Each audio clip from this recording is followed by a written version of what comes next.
ഒരു മകനെ സംബന്ധിച്ചിടത്തോളം ഇന്നലെ കയറി വന്ന ഭാര്യയല്ല, വർഷങ്ങളായിട്ട് അവനെ നോക്കുന്ന അമ്മയാ വലുത്. അച്ഛന്റെ കാര്യത്തിലും അങ്ങനെ തന്നെയാണോ മുത്തശ്ശി? ഏ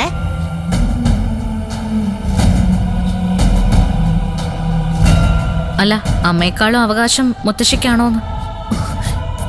എന്റെ നിന്റെയും കാര്യത്തിൽ വ്യത്യാസമുണ്ട്.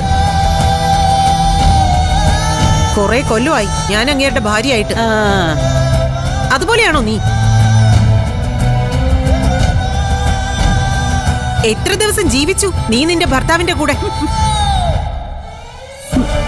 ഒന്നും ഞാൻ വെറുതെ വിടാൻ പോകുന്നില്ല. എന്താ ചെയ്യേണ്ടെന്ന് എനിക്കറിയാം. ഇപ്പൊ മനസ്സിലായോടി നിനക്ക്?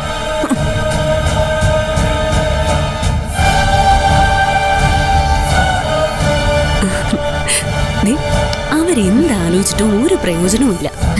എന്തായാലും കൺഗ്രാറ്റുലേഷൻസ് ഏട്ടത്തി. അങ്ങനെ എന്റെ ഏട്ടത്തി ഒരു ജോലിക്കാരിയായി.